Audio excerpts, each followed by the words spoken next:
तानाशाही के विरोध में देखिए, हमारे नेता आदरणीय राहुल गांधी जी को गैर कानूनी तौर से उनको डिस्क्वालीफाई कर दिया गया लोकसभा से, और ये शाह और तानाशाह की सरकार, ये मैं समझता हूँ देश के इतिहास में पहली बार ऐसा हो रहा है कि यहाँ पर बोलने की आज़ादी भी नहीं है, अपने विचार प्रकट करने की आज़ादी भी देश में नहीं है।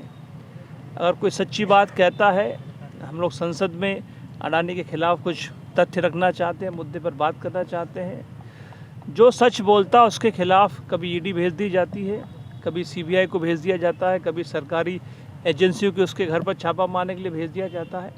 तो ये देश में हिटलर शाही का राज चल रहा है पिछले 10 सालों से, और जिस तरह से बेबुनियादी तरीके से माननीय राहुल गांधी जी जो अपनी बात को प्रकट करना चाहते थे, उनको हाउस में बोलने नहीं गया पहले तो, और पहले बार इतिहास में ऐसा हो रहा है कि सिटिंग पार्लियामेंट की सिटिंग पार्टी के लोग ही पार्लियामेंट को नहीं चलने दे रहे हैं। ये भी देश का बड़ा दुर्भाग्य है। पूरा समूचा कांग्रेस पार्टी पिछले, आप देख रहे हैं, पिछले लगातार 4-5 दिनों से हम लोग धरना प्रदर्शन आंदोलन और अपनी बात को कहने की कोशिश कर रहे हैं।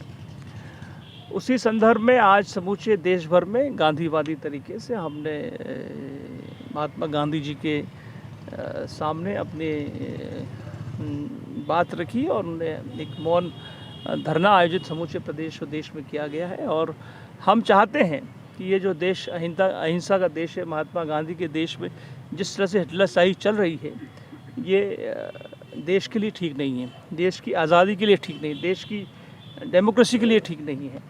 और समूची कांग्रेस पार्टी राहुल जी के साथ खड़ी है, कंधा से कंधा मिलाकर खड़ी है, और हम आखिरी दम तक लड़ेंगे। जो फासिस्टवादी ताकतें जो देश को बांटने का काम कर रही हैं, इनके खिलाफ सदैव कांग्रेस पार्टी, राहुल जी, खड़गे जी, सोनिया जी, तमाम वरिष्ठ नेताओं के नेतृत्व में हम लोग लड़ते रहेंगे, और नया देश बनाने की कोशिश जो राहुल जी कर रहे हैं, उसमें हम सब आगे बढ़ रहे हैं। बीजेपी कह रही है, बीजेपी के प्रवक्ता कह रहे हैं कि ये तो कोर्ट के खिलाफ आप कांग्रेस का ये आंदोलन है।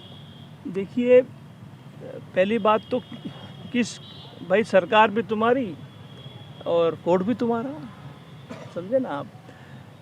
किस तरीके से क्या क्या बेस पर आपने डिस्क्वालीफाई किया है, वो भी हम लोग जानना चाहते हैं, देश भी जानना चाहता है कि कोई कानून तो होगा, कोई नियम तो होगा, कोई किस बुनियाद पर आपने राहुल जी को डिस्क्वालीफाई किया है। सरकार तुम्हारी, सत्ता तुम्हारी और कोर्ट भी तुम्हारा है। आज कांग्रेस पार्टी द्वारा सत्याग्रह के राह को अपनाया गया है, क्या वजह आपके लिए? पूरे देश के अंदर लोकतंत्र की हत्या हो रही। कांग्रेस पार्टी द्वारा पूरे देश के आज प्रत्येक जिला मुख्यालयों पर सत्याग्रह किया जा रहा है। सत्याग्रह का मुख्य कारण देश की जनता जान रही है कि लोकतंत्र की किस तरीके से लोकतंत्र का हनन हो रहा है, लोकतंत्र का चीरहरण हो रहा है, लोकतंत्र का धज्जियां उड़ाई जा रही है।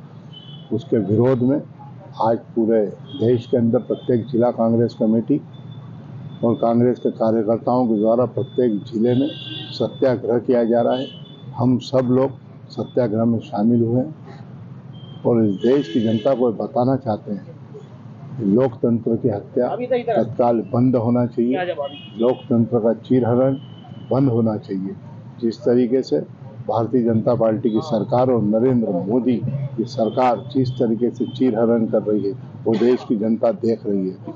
बार बार लोकतंत्र की हत्या बर्दाश्त नहीं होगी, इसलिए तमाम कांग्रेस के कार्यकर्ता साथी जिला कांग्रेस अध्यक्ष जी के नेतृत्व में आज इकट्ठा होकर इस जिला मुख्यालय पर सत्याग्रह में शामिल।